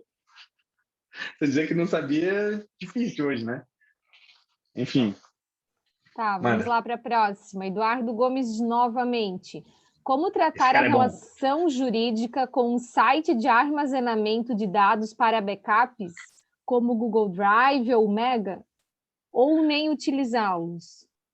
Na verdade é o seguinte, o que tem você já tem um contrato muito forte, porque o Google e a Amazon, esses grandes, essas big techs, eles já tiveram que se adequar ao GDPR, porque eles já estavam tomando multa na Europa. Então, hoje, quando você usa um Google, ele já está adequado ao LGPD. Né? Então, a sua segurança, gente, você, na verdade, ele devia olhar para ver se você está mandando dados que você coletou direito para ele. Né? Porque hoje, efetivamente, quem usa o Google, o Dropbox e a Amazon, está usando os melhores servidores, né, que normalmente estão em países de nível alto de proteção de dados, de segurança, né, de legislação, e que eles usam, cara, a tua criptografia nunca vai ser tão boa quanto um servidor do Google. Né? Então, enfim, o que você tem que fazer é proteger, por exemplo, as pessoas estão usando, cara, se estiver usando o Windows falsificado, o Windows que não está atualizado, software, isso aí já é um risco, uma vulnerabilidade grave para você. Né? Quem não atualiza iOS, quem não atualiza, mas não quero atualizar porque eu não gosto, né? Isso aí, cara, é um risco. Por que acontece? Essas atualizações, por exemplo, elas justamente se você for ver, são atualizações de segurança. Porque se vocês entrarem hoje, por exemplo, tem um site da Kaspersky, eu chamo de Kaspersky, eu odeio o nome original deles porque para mim é estranho falar, mas a Kaspersky, ela tem um scanner que eles ficam o dia inteiro vendo o número de invasões, tentativas de invasões, e todos os dias eles descobrem novas vulnerabilidades nos sistemas. Seja porque fizeram pentest, seja porque fizeram foi detectado alguma... Porque, assim, não necessariamente alguém tem que ter um hacker, tá, gente? A maioria das invasões não são feitas por um hacker que está tentando quebrar teu firewall, isso aí não é... às vezes você deixou uma parte do teu site sem criptografia, uma entrada com uma senha que era vulnerável, ou você deixou sem senha, e aquilo ali ficou disponível, o cara joga aquilo ali na Dark Web, na Deep Web, e vem que nem um arquivo de texto, assim, o cara pega tudo. Né? Então, essas vulnerabilidades, às vezes, vão sendo descobertas, né, a gente chama de ethical hacking, né? É o cara que vai lá, ele sabe, ele não vai te causar dano, mas ele vai te avisar, olha, tá com... Inclusive, tem premiação para quem acha esses... Né, a Microsoft paga, muita gente paga, né, para quem acha vulnerabilidade e apresenta lá para a empresa. Chegam a ganhar $20.000, $40.000 para quem, né, acha uma vulnerabilidade séria, etc. Então, assim, eu inclusive, assim, não conheço hoje a não ser que seja uma empresa assim, precise de uma criptografia muito pesada e tenha muito dinheiro para comprar um servidor, cara, muito bom para deixar dentro da empresa. Só que quando você coloca o servidor dentro da tua empresa, tu não tem mais só que fazer a segurança virtual, né, via software. Tu vai ter que fazer a segurança física, né? Ou seja, ele tem que estar no lugar à prova de incêndio, ele tem que estar no lugar à prova de inundação, ele tem que estar no lugar que você vai ter que ter política de acesso, quem é que pode entrar naquilo ali, ou seja, é um custo muito mais elevado, né? Então, eu não sei, assim, a não ser que você tenha seja um banco, né, tipo o Banco do Brasil, que tem um subsolo de servidores lá em Brasília, não sei se vocês já viram, mas cara, é um negócio gigantesco, assim. E, cara, para aquilo ali, pô, se cai qualquer coisa ali, dá qualquer problema, o cara foi fumar dentro do servidor ali, isso é um incidente gravíssimo. Então tá, vamos lá. Uma pergunta do nosso presidente, João Matos. Como ocorre a corresponsabilidade de terceiros em relação à segurança das informações das entidades de mediação e arbitragem? Nossa, essa é uma pergunta pesada. Presidente, o senhor também quer me colocar na situação difícil aqui. Depende de quem são os terceiros, porque é o seguinte, antigamente eu ouvia muito isso, tanto das câmaras grandes quanto de algumas câmaras menores, e eu vi isso inclusive de árbitros que atuam há bastante tempo aí na Kansas CBC e na Fiesp. Assim, não, a gente tem que deixar o máximo de responsabilidade, deixa o máximo de coisas dentro do escritório do árbitro. Deixa o mínimo aqui na Câmara. Então, vai por e-mail, se o cara se invadir o computador do cara lá, foi ele que perdeu, o problema é dele, ele que se vire. Mas agora não funciona mais assim, né? Porque hoje, se você usa um sistema dentro da Câmara e o árbitro tem que entrar, por exemplo, para manipular as informações dentro do teu sistema, né? Ele tá, aí a gente vai ter que definir aquela posição que a gente estava falando, que é a parte difícil. É você definir assim, quando é que a Câmara vai estar na posição de controladora, quando ela vai estar na posição de operadora. E a responsabilidade vai ter que ser avaliada conforme o caso, se você estava atuando como se era um vício, se era um problema de segurança da informação teu, como controlador, se era do teu sistema, que é o operador, ou se era do teu co-controlador. Ou seja, não é que existe uma regra, assim, existe a regra da lei genérica, mas ela vai ser aplicada de acordo com o fato, como está efetivamente a distribuição de posições dentro daquela cadeia de tratamento. Entendeu, João? Então, assim, é difícil eu te pegar e dizer assim, vai ser assim. A gente vai ter que analisar efetivamente, por exemplo, como a responsabilidade do controlador é uma e a do operador é outra, e a gente pode pegar aqui, ó, para vocês terem uma ideia aqui, talvez mais. Vou pegar aqui que é mais fácil. Aqui, a responsabilidade. Ó, então, assim, ó. Deixa eu pegar aqui. Eu tenho que pegar aqui da responsabilidade civil. Tá aqui, ó, que é o artigo 42. Né? Então, assim, ó, o controlador ou operador que, em razão do exercício de atividade de tratamento de dados pessoais, causar a outro em dano patrimonial, moral, individual ou coletivo, em violação à legislação de proteção de dados pessoais, é obrigado a repará-lo, beleza? Ou seja, um ou outro, tanto faz, um ou outro, quem causar o dano tem que reparar. A fim de assegurar a efetiva indenização titular dos dados, o operador responde solidariamente pelos danos causados pelo tratamento quando... Você vê que não é mais assim, ó, ele poderia, se fosse para ser amplamente solidário, ele teria assim, o legislador teria colocado, o operador responde solidariamente. Acabou. Aí a gente estava, todo mundo aqui entendeu que assim, ó, tanto faz, né? CDC, tamo junto. Agora ele tem aqui, ó, aí ele vai botar aqui assim, ó, o operador responde solidariamente pelos danos causados pelo tratamento quando descumprir as obrigações da legislação de proteção de dados ou quando não tiver seguido as instruções lícitas do controlador. Vocês viram que tem vários condicionantes aqui para o operador responder? Ficou claro aqui? Ou seja, por isso que não tem como a gente chegar aqui. É uma responsabilidade que vai depender da conduta do próprio operador ali. Ou seja, pode ser que ele tenha, mesmo que tenha acontecido no âmbito dele, pode ser que ele não seja responsabilizado, porque, né? Se ele estava operando em nome do condutor, se ele estava obedecendo ordens lícitas do controlador, ele vai responder? A gente ainda não tem um caso objetivo aqui para falar, porque a nossa legislação não está exatamente como está definido no GDPR, né? Na Europa. Então, a gente tem cases na Europa, mas aqui no Brasil a gente já sabe que assim, a gente é civil law aqui, cara. Vai valer o que está na nossa lei aqui, e vamos ver. De responsabilidade civil, a gente vai ter que ver todo o nosso histórico evolutivo com relação à responsabilidade civil, correto? Que a gente, assim, se deixar na mão do judiciário, eu acho que vai ficar difícil, cara. Acho melhor a NPD tentar dar uma esclarecida técnica nisso. Mas olha aqui, né? Listas do controlador. Hipótese em que o operador equipara seu controlador, ou seja, ele precisa comprar, ele ser equiparado a controlador para responder, ele tem que ser naquela situação específica, não de forma genérica que nem no CDC. Ó. Integrei a cadeia de fornecimento aqui, tá valendo, entendeu? Não é. Posso escolher quem que eu vou processar, entendeu? Salvo nos casos de exclusão previsto no artigo 43. Ou seja, você vê que tem um monte de ressalvo, né? E um monte de requisitos para que seja configurada ali a solidariedade. Então, ou seja, não tem como eu chegar genericamente, João, e dizer assim, não, porque a gente vai ter que ver como é que foi o comando da Câmara, quem que vazou, se foi dentro do sistema, se foi por e-mail, se foi... Como é que era feito o processo, entendeu? Então, a gente não tem como te dar essa resposta de forma, assim, absoluta, sem um caso específico, né? Isso, assim, 42, gente, leiam ele, quem está afim de estudar responsabilidade civil, tem bastante coisa aqui, tem, né?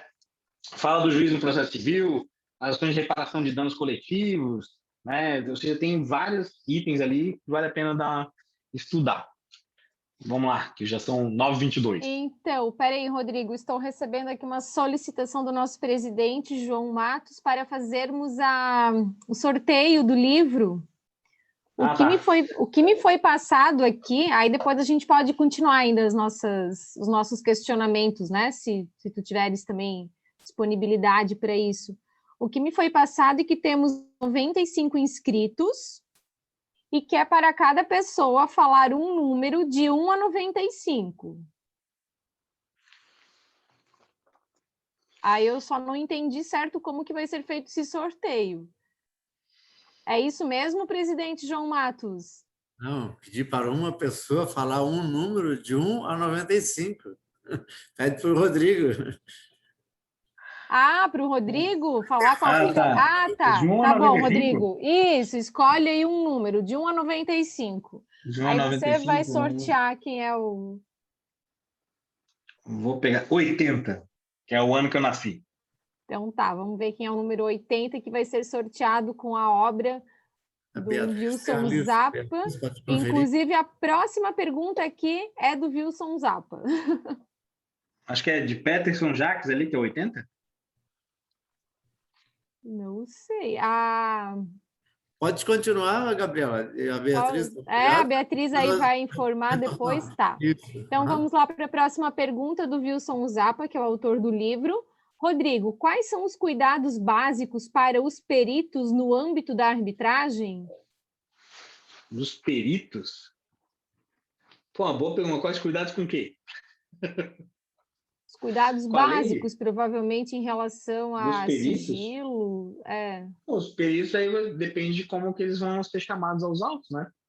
O perito, na verdade, ele vai atuar ali como terceiro, e ele vai estar obedecendo o controlador, então ele vai ser um operador, né? Porque o perito vai estar adstrito ao que for determinado pelo árbitro, né? E no caso os advogados também, né, que fizerem questionamentos. Mas efetivamente o perito vai manipular, vai falar das provas ali, vai formar, seja qual for o tipo de perícia, vai depender muito de como é que ele vai atuar e quem vai estar comandando ele. Mas o que ele for guardar dentro do escritório dele, se ele for fazer uma perícia contábil, sei lá, ele vai fazer isso, né, no âmbito, depende de onde que ele vai fazer a perícia também, né? Uhum. Assim, os mesmos cuidados que a Câmara vai ter, o perito vai ter que ter no âmbito dele. Ele vai ter que mapear os processos dele, entender como é que ele salva dados de pessoas, dados que levem à identificação das pessoas. Cara, dados pessoais, gente, não é só nome, né? CPF, RG.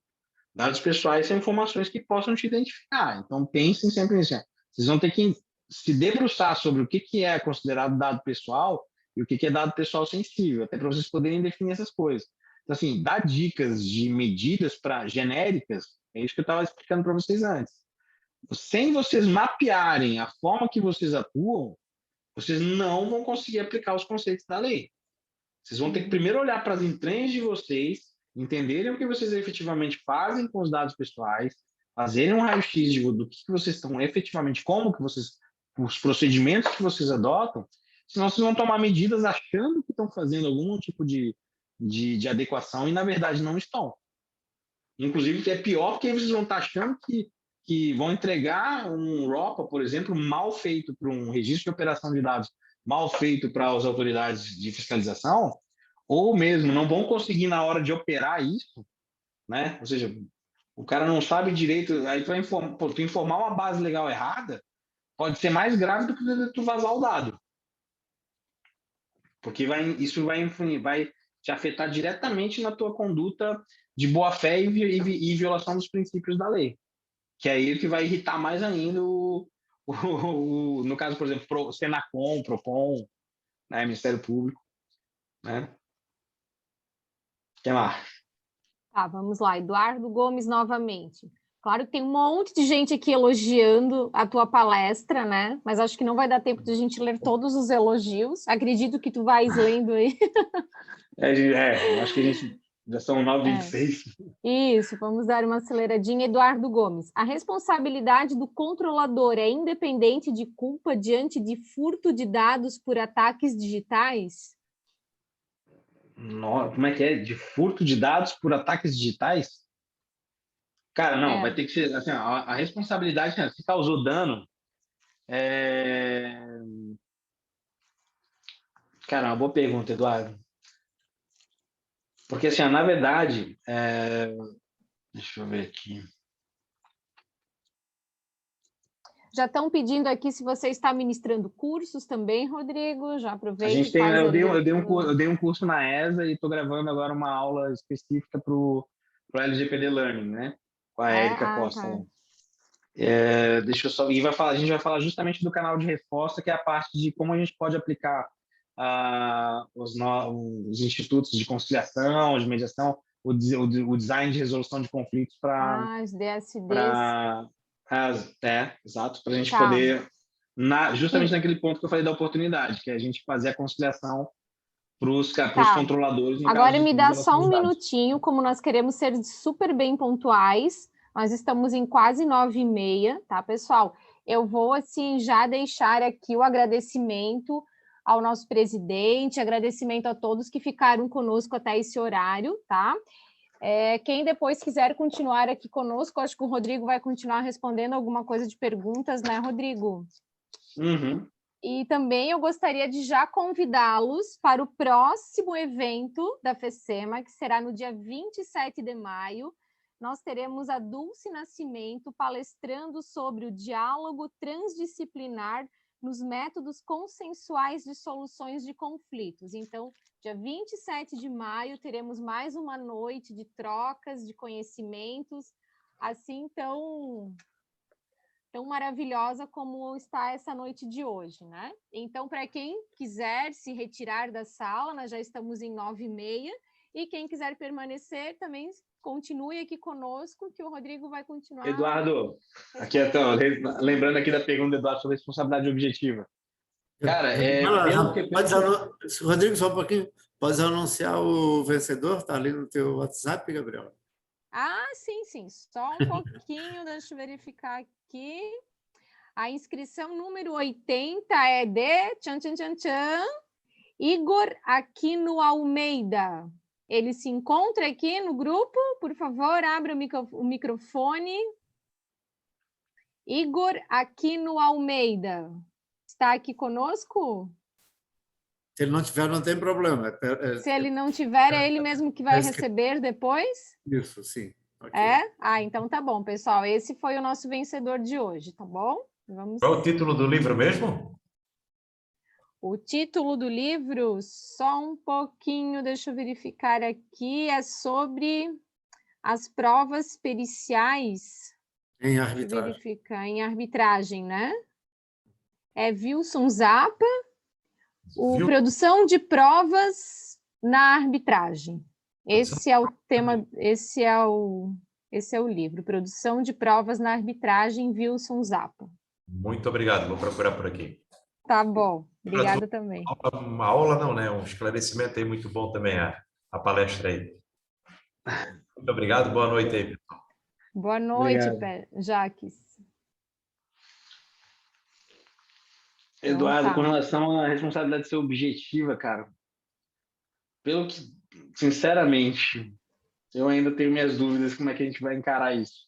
Por mais que a legislação seja muito parecida com o Código do CDC fala ali, principalmente com relação ao artigo 43, né, que os agentes de tratamento só não serão responsabilizados quando provarem que não realizaram o tratamento de dados pessoais, embora tenham realizado o tratamento de dados pessoais que lhes é atribuído, não houve violação à legislação de proteção de dados. Pelo nosso histórico, assim, porque a gente vai aplicar o CDC junto, né? Então, assim, quando for uma relação de consumo, né, acredito que a gente vai tornar essa responsabilidade objetiva.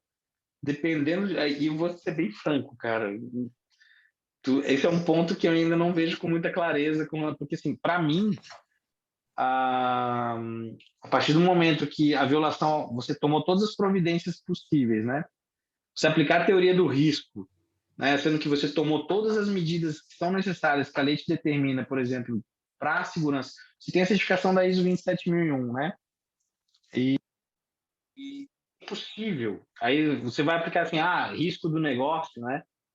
Você está tratando dados, mas é o risco que você assumiu ao tratar os dados, né? Tanto que a gente tem um princípio que a gente fala assim, né? Se você não consegue proteger, não colete, né? If you can't protect it, don't collect it, né? Eu acho que possivelmente vai ser objetivo, né?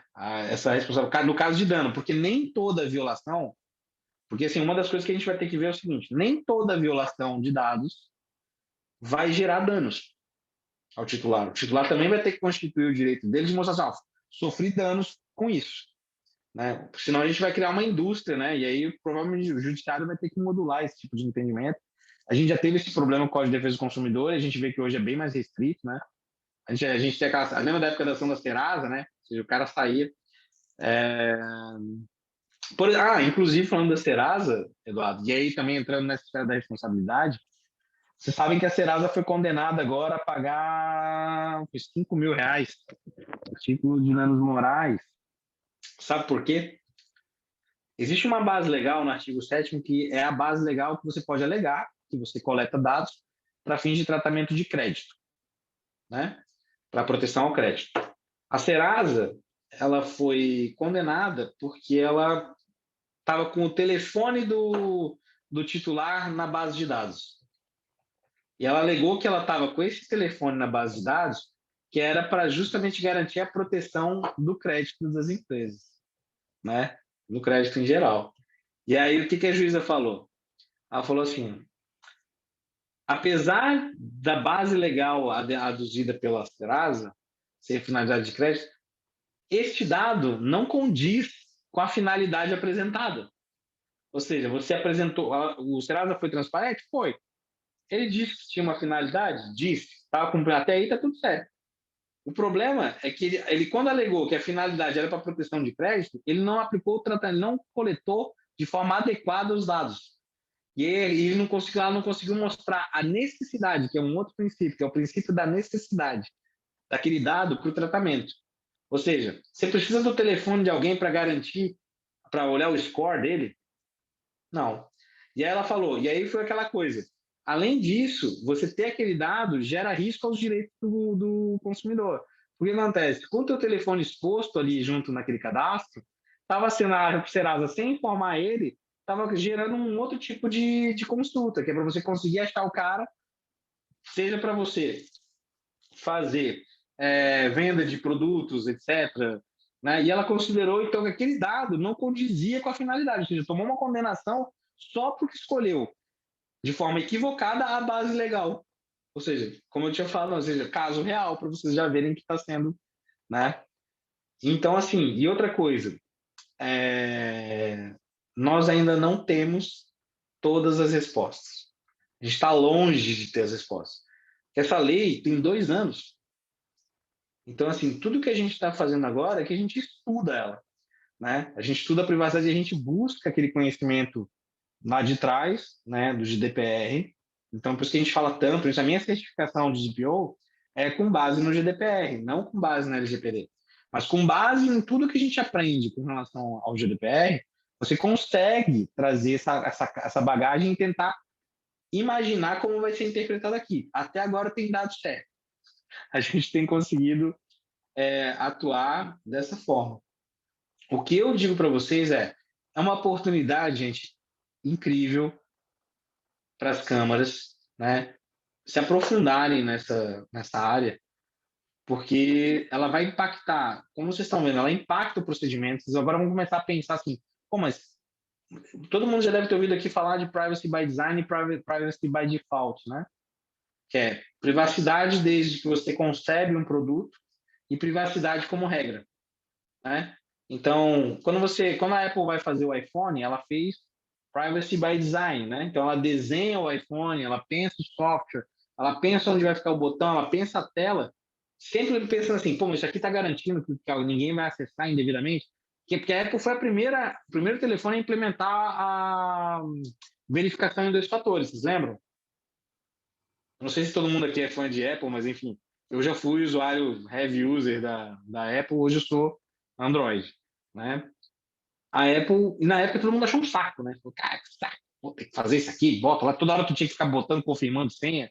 Aquilo ali foi pensado porque eles falaram assim, cara, a gente está tendo problemas, né, de privacidade, então qual é a melhor forma da gente conseguir? Como é que a gente garante que o cara está roubando o celular e não vai conseguir usar? Ou seja, isso é um pensamento com base na tua privacidade, né? Vamos fazer a verificação de 2 fatores. Então, isso foi um design deles, né? Hoje você pensa o produto, né? Desde a forma dele até a funcionalidade dele, pensando como é que você vai garantir a segurança daquela informação e a privacidade. E a gente tem, então vocês vão pensar isso em todos os processos de vocês. Pô, posso receber um exemplo aqui bem banal, tá? Que vocês vão ter na vida de vocês, vocês já devem ter. Deixar aqui, ó, esse aqui é meu bullet journal. Tem um monte de anotação aqui, importante, estratégica. Tem um elastiquinho aqui. Eu deixar ele aqui aberto em cima da minha mesa é uma vulnerabilidade. Passa uma pessoa estranha aqui, né? Estou pensando na segurança. Vocês todos, quando vocês saem da frente do computador, vocês bloqueiam a tela? Que a gente imagina a segurança da informação quando a gente vai falando disso, tudo isso que eu falei para vocês, a gente imagina só coisas mega, né? Não, botar um puta software de gestão da segurança, né? Com criptografia e tudo mais, mas assim, aí o que acontece? Você faz toda essa implementação tecnológica incrível, chega aquele ser humaninho que trabalha para você, olha para o teu sistema que é todo unprintable, né? Você não consegue tirar print da tela, não é? Aí o cara saca o celular da mão, tira uma foto, cara, do procedimento, assim, tira uma selfie, assim, aí tá a sentença arbitral atrás, assim, espalhando para o mundo, bota no Instagram, espalha para o mundo, cara, e aí o valor da empresa na bolsa, vocês conhecem esse caso, né? O executivo que foi lá tirar uma selfie na reunião dos executivos e atrás estava todo o planejamento estratégico do banco para o semestre, assim, né? O cara derrubou a estratégia do banco com uma selfie. Então, assim, a gente fala que a segunda maior ameaça, a primeira maior ameaça do mundo que a gente tem hoje seriam os vírus, né? Seriam os ransomwares, talvez o ransomware, né? E a segunda é o ser humano, é o teu funcionário, é o cara que trabalha contigo. Esse cara é a maior ameaça que você tem, porque por mais que você implemente tudo bonitinho, vai ter alguém ali, cara, que vai baixar, que nem o assessor do ministro baixou lá. Ou seja, o hacker precisou invadir? Não, eles usam uma coisa chamada engenharia social. Ele foi lá e mandou assim, olha só esse gatinho, que bonitinho, clica nele aqui que ele vai fazer miau. Aí você vai lá, ai, que bonitinho, quero fazer miau. Aí você vai lá, pá, e você criptografou toda a tua base de dados. E, gente, é muito comum, tá mais comum do que vocês imaginam. Porque hoje o que mais tem de quadrilha no mundo é que sequestra dados, né, e te cobra em Bitcoin, né? Quem sabe que Bitcoin é um negócio, cara, porra, virtualmente hoje, uma polícia normal, para pessoas comuns, assim, é impossível tu rastrear, bicho, a operação, assim, o cara pegou, foi, e é por isso que eles pedem assim. Que mais? Então, vamos lá. Gessé João de Paula. É possível ação contra cliente do Banco Bradesco que pratique assédio contra a inteligência artificial BIA? Como? É possível ação contra cliente do Banco Bradesco que pratique assédio contra a inteligência artificial BIA? Cara, se inteligência artificial tiver personalidade jurídica, ou tiver, né, foi eleita ser humano, ou alguma coisa, sei lá. Assim, ó, eu Mas sempre digo será o que é seguinte, mas tipo de direito de assédio aqui? ação, não, mas é isso, exatamente, assim, Sim. direito de ação, você tem direito de ação quando você quiser, cara. Tem gente que entra com ação contra Deus, tem gente que Sim. entra ação contra o Silvio Santos, junto com a Globo, tem um de Blumenau lá que o cara entrou com ação contra a Globo, o presidente da República, a Xuxa, ele botou um monte de gente lá, era uma ação de protesto, mas o cara conseguiu em ajuização, Sim, tem todos os detalhes. foi recebida, o juiz indeferiu a inicial, né? Por inépcia, por absurdo. Mas ele pôde exercer o direito dele de ação? Pôde, ele foi lá e pediu, o juiz indeferiu. Né? Você pode fazer o que você quiser. Aqui temos uma pergunta muito boa do Eduardo Gomes. Rodrigo, você tem algum fluxograma ou roteiro para implementação da lei? Temos. Depois eu discuto com você o preço. Faz parte do meu trabalho. Vamos ver, claro, com certeza. Aqui o pessoal parabenizando, excelente palestra, parabéns. Não, tô brincando, parabéns. assim, ó, peraí. Gabi, tem o seguinte, ó, tem um fluxograma que existe. Assim, e eu acho que eu recomendo para vocês o seguinte: não usem templates. Não usem templates. O template ele te dá uma ideia do como funciona. Mas vocês têm que entender que assim, vocês precisam saber mapear, e para você saber mapear e não fazer errado, vocês vão ter que entender os princípios. Então, assim, ó, eu não sou coautor da obra, o Fabrício está aqui e o do BMA, que é o Felipe Palhares, que é catarinense, inclusive. Tá? Esse aqui é um dos livros mais famosos que a gente tem, que é o Lei Geral de Proteção de Dados, Manual de Implementação. Tá? Ele foi coordenado pela Viviane Maldonado, tá? É um dos maiores nomes que a gente tem. Tá? Revista dos Tribunais, tem na Amazon, tem onde vocês quiserem, tem Kindle. Leiam esse livro que ele pode ser, assim, vai ser esclarecedor para vocês, muita coisa. Tem um outro livro que eu digo que é assim, gente, é a Bíblia, tá? Para todo mundo que está começando, que é esse aqui, ó. A LGPD comentada, que foi coordenada pela Vivi. E aí pode parecer, é que a Vivi, ela é uma magistrada de São Paulo que está aposentada e ela montou a Next Law, né? Que é uma startup de ensino, e ela foi uma das primeiras, cara, das primeiras a iniciarem cursos, a iniciar cursos de formação em proteção de dados no Brasil, né? Então, assim, ó, esses dois livros são a base para vocês começarem. Aí depois vocês podem pegar o da privacidade e a proteção de dados pessoais, que é do Doneda. Isso aqui é um livro, cara, essencial para quem quer entender a essência da coisa, né? A gente tem um que eu acho muito legal, que pouca gente lê, mas é um livro extremamente prático e, claro, diverge de algumas coisas, mas ele foi feito não por um jurista, isso que é muito legal. Ele foi feito por um profissional de TI, né? Que é o Sérgio Poman, e o nome dele é maravilhoso, assim, tá? Que é o LGPD Ninja. Eu achei esse cara fantástico, né? Eu tenho ele no Kindle e tenho ele editado. Deixa eu ver o que é mais. Deixa eu ver aqui. Tem aqui, ó, Thiago Sombra, também conselheiro da NPD. Né? O Sombra também é um dos caras mais, ele é salvo engano, é do Matos Filho. Deixa eu ver aqui. Mas assim, ó, são livros, cara, que vale a pena vocês lerem. Eu tô lendo outros, agora tem um outro do Alexandre também que ele lançou agora. Não tô com ele aqui, tá lá em casa, eu levo para casa. E tem uma coisa que isso aqui é uma raridade que eu vou mostrar para vocês. Assim, ó, isso aqui é um negócio, ganhei do Dr. Marcelo Botelho de Mesquita, nosso ex-presidente da Comissão de Arbitragem. E esse aqui, ó, a Revista do Advogado, número 144, de novembro de 2019, que é da ASP.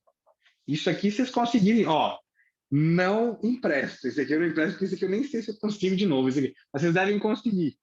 Lá com a ASP, lá devem conseguir essa edição aqui. Vale a pena dar uma lida, é um baita negócio. Tem muita coisa importante. e só nome grande aqui, bom da área. Tem o Bruno Bioni, quem quiser estar aí. Se vocês quiserem, do Bioni não está aqui. O cara que mais sabe sobre consentimento e gestão de consentimento, que vai ser essencial para vocês a partir do momento, né? A partir de agora, que vocês estão começando a se interessar por isso e precisam entender isso, é o Bruno Bioni. Tá?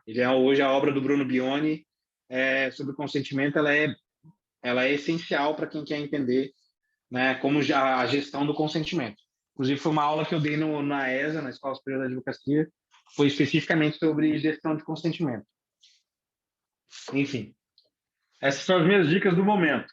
Não usem templatezinho, mapeiem processos, verifiquem as vulnerabilidades de vocês, batam isso com a legislação ou contratem uma assessoria para ajudar. Tá? Existem várias no mercado hoje. O que eu mais recebo no meu Instagram, no meu e-mail, tudo adequamos a sua empresa, todo mundo virou DPO, agora todo mundo sabe tudo. Entendeu? Agora todo mundo só quer fazer isso. Né? Mas assim, lembrem também o seguinte, ninguém vai fazer isso por vocês. Todas as consultorias que existem vão trabalhar com vocês.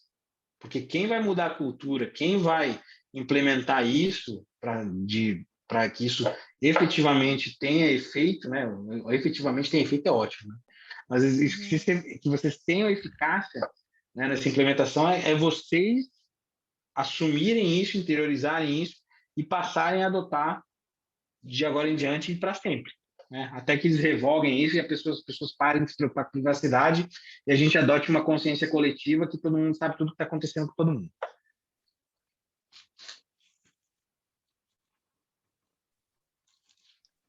Então tá, pessoal. Alguém tem mais alguma dúvida? Alguém gostaria de fazer algum comentário? Nós já estamos chegando ao final aqui, os finalmente. Esse nosso presidente, senhor João Matos, quer a palavra para fazer um agradecimento a todo mundo? Não? Então tá bom, Rodrigo, em nome da FECEMA, em nome do presidente, em nome de todas as câmaras e todos os profissionais que estão aqui hoje, queremos te agradecer pela tua disponibilidade em vir aqui passar todos esses conhecimentos que com certeza farão toda a diferença para, a partir de hoje, de amanhã, já começarmos a implementar uma nova cultura, né? Que, como tu falaste, é algo que veio para ficar e de agora em diante a gente vai precisar se adequar e revisar e se readaptar cada vez mais, né? É uma nova realidade e não temos como fugir disso. Gabi, eu que agradeço, agradeço a todos que vieram aí. É uma honra para mim e, gente, eu só estou aqui para ajudar, né? Todos vocês com certeza vão me superar logo aí nesse assunto, né? E contem comigo para ajudar no que eu puder. Vou estar sempre à disposição aí. A FECEMA é uma das minhas casas aí e podem contar sempre. Então tá bom, pessoal. Agradecemos então pela palestra de hoje e evento encerrado, tá bom, pessoal? Boa noite, boa semana ainda, bom restinho de semana. Tchau, tchau a todos. Tchau, tchau.